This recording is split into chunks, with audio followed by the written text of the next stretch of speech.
Hello warriors. तो आज हम डिस्कस करेंगे एनडीए केमिस्ट्री के इंपॉर्टेंट क्वेश्चंस। तो आप इन क्वेश्चंस के कॉन्सेप्ट्स को ज़रूर समझें, क्योंकि एनडीए के पेपर में जनरली क्वेश्चंस चेंज होते रहते हैं पर कॉन्सेप्ट्स हमेशा सेम होते हैं। So without delaying let's move to our questions. सवाल है हमारा, permanent hardness of water can not be removed by which one of the following method. Water का जो परमानेंट हार्डनेस होता है, इन चारों ऑप्शन में से कौन सा ऑप्शन गलत है जिससे रिमूव नहीं किया जा सकता। तो ऑप्शन सी है बॉइलिंग, क्योंकि बॉइलिंग यूज़ होता है टेम्परेरी हार्डनेस रिमूव करने के लिए।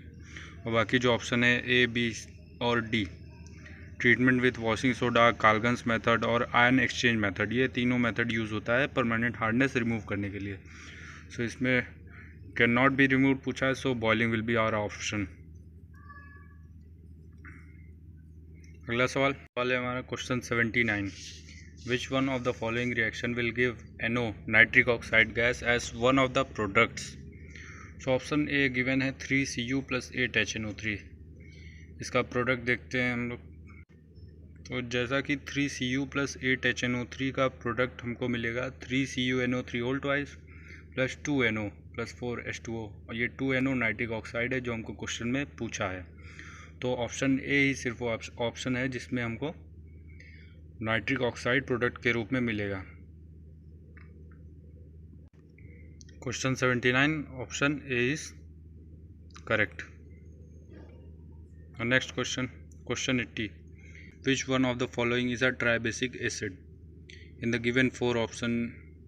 Hydrochloric acid, nitric acid, sulphuric acid and phosphoric acid. Which is tribasic acid? तो देखते हैं इसका सॉल्यूशन। तो जैसा हम जानते हैं फॉस्फोरिक एसिड का फॉर्मूला होता है H3PO4, और इसका स्ट्रक्चर कुछ इस टाइप का होता है। इसमें 3 रिप्लेसेबल हाइड्रोजन है, तो इसलिए ये ट्राइबेसिक एसिड है। अब जानते हैं ये बेसिक एसिड क्या होता है। जिसमें रिप्लेसेबल हाइड्रोजन प्रेजेंट होता है वो बेसिक एसिड होता है। जैसे 2 रिप्लेसेबल हाइड्रोजन प्रेजेंट है तो डाई बेसिक एसिड हो जाएगा। इसी प्रकार एसिडिक बेस होता है जिसमें रिप्लेसेबल OH आयन प्रेजेंट होते हैं। तो in question 80 option D will be right answer. Now question 81। Which one of the following statement is not correct? तो ऑप्शन ए है all carbon in diamond are linked by carbon carbon single bond. तो सही है, क्योंकि diamond में sp3 hybridisation होता है और each carbon is bond with another carbon. और ऑप्शन बी है graphite is layered structure in which layers are held together by weak van der Waals force. ये भी सही है, ग्रेफाइट में वॉन्डरवॉल्स फोर्स प्रेजेंट होता है। Option C graphite layers are form by hexagonal rings of carbon atom. ये भी सही है। एंड ऑप्शन डी देखते हैं, ये graphite layers are held together by carbon carbon single bond, जो कि रॉन्ग है, क्योंकि ग्रेफाइट में sp2 हाइब्रिडाइजेशन होता है और एक डबल बॉन्ड भी प्रेजेंट होता है। सो और option D is right answer.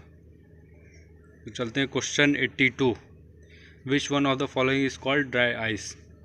तो ये सॉलिड कार्बन डाइऑक्साइड को ड्राई आइस कहते हैं हम। ये जनरल साइंस का क्वेश्चन है और अभी तक 3 बार रिपीट हो चुका है ये क्वेश्चन एनडीए में। Question is which one of the following is not used as fertiliser?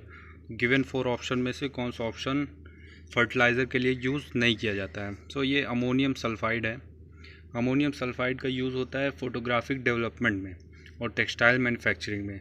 तो इसका फर्टिलाइज़र से कोई लेना देना नहीं है। सो ऑप्शन बी इज़ और राइट आंसर। नाउ अगला सवाल है question 106। Which one of the following is chemical formula of gypsum?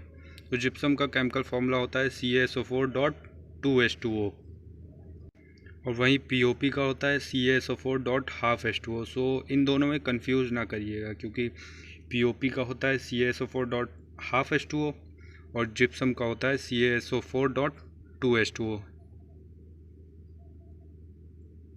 Question is 103। The solution of which one of the following will have pH less than 7? तो क्या वो NaOH होगा, KCl होगा, FeCl3 होगा या NaCl, जिसका pH लेस देन 7 होगा? देखते हैं इसका सॉल्यूशन। तो FeCl3 जो है वो है एसिडिक सॉल्ट, क्योंकि ये बना है FeOH होल थ्राइस, जो कि एक वीक बेस है, और 3HCl से, जो स्ट्रॉन्ग एसिड है। ये देता है FeCl3 + 3H2O। अब यहाँ पे स्ट्रॉन्ग एसिड है और वीक बेस है, इस वजह से ये बनाता है एसिडिक सॉल्ट। सो हमारा ऑप्शन हो जाएगा FeCl3। तो क्वेश्चन 103 का option C FeCl3 right option है। Now question 104, which one of the following is an oxidation reduction reaction. तो ये ऑप्शन सी देखिए, 2Mg + O2 गिव्स 2MgO। तो यहाँ पर ऑक्सीजन इलेक्ट्रॉन गेन करेगा अपना ऑक्टेट कंप्लीट करने के लिए, और मैग्नीशियम इलेक्ट्रॉन देगा अपना ऑक्टेट कंप्लीट करने के लिए।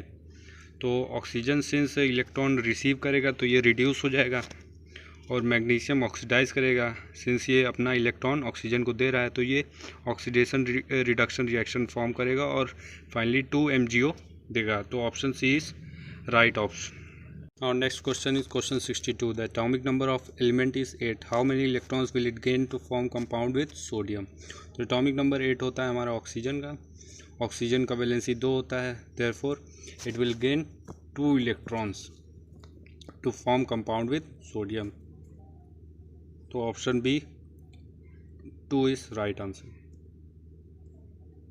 Now question 63. Which a sample of oxygen contains 2 isotopes of oxygen with mass 16U and 18U. ये isotope of oxygen है। The proportion of these isotope in sample is 3:1. तो दोनों isotopes का proportion है 3:1. What will the average mass of the oxygen in the sample? तो इन दोनों isotope का average mass क्या होगा? तो देखते हैं इसका solution। तो जैसा कि हमको गिवन है masses of isotope of oxygen, तो गिवन है 16U और 18U, और उनका रेशियो गिवन है 3:1। तो इसका एवरेज एटॉमिक मास होगा 3 into first isotope of oxygen that is 16U plus 18 into second isotope of oxygen into that is 18U। तो 3 into 16 plus 18 into 1 upon ratio का सम 3 + 1 4। तो इसको सॉल्व करेंगे तो 6.5U आएगा। तो अपना आंसर 16.5U हो जाएगा। So option D 16.5U is और राइट आंसर, जैसा कि हमने अभी सॉल्यूशन में देखा। तो अगला क्वेश्चन है question 64, which one of the following is a heterogeneous mixture. तो हेट्रोजीनियस मिक्सचर यहाँ पर होगा मिल्क, क्योंकि मिल्क में प्रेजेंट होता है फैट, कार्बोहाइड्रेट्स, प्रोटीन्स, विटामिन्स और एक्सेट्रा। इसका मिक्सचर प्रेजेंट होता है मिल्क में, इसलिए ये हेट्रोजीनियस मिक्सचर है। Next question 65, what is formula mass of anhydrous sodium carbonate. Anhydrous मतलब without water, sodium carbonate simple, जो Na2CO3 होता है उसका मास क्या होगा पूछा है, और गिवन है इसमें हमको सोडियम का मास जो कि 23U है, और कार्बन का मास 12U और ऑक्सीजन का 16U गिवन है। तो इसमें सिर्फ सिंपल कैलकुलेशन है, फिर भी देखते हैं इसका सॉल्यूशन। तो एनहाइड्रस सोडियम कार्बोनेट हमारा सिंपल Na2CO3 होगा, और इसका हमको सोडियम का मास दिया है 23, कार्बन का 12 और ऑक्सीजन का 16। तो Na2 है तो 23 × 2 हो जाएगा, कार्बन 1 है प्लस 12 और ऑक्सीजन 3 है, तो 3 × 16, और इसका सम करेंगे तो 106 formula mass of anhydrous sodium carbonate हमको फाइनली मिलेगा। Option B is right answer. 15th and last question is question 66, which one of the following is called syngas. Syngas किसको कहते हैं हम लोग, तो ये होता है CO + H2 को सिन गैस कहते हैं हम लोग। This we come to an end of our video. So if you love the video please make sure you like, subscribe and share, क्योंकि मैं NDA के इम्पॉर्टेंट टॉपिक्स और इम्पॉर्टेंट क्वेश्चंस इस चैनल पर लेकर आता रहूँगा। Thank you for your precious time.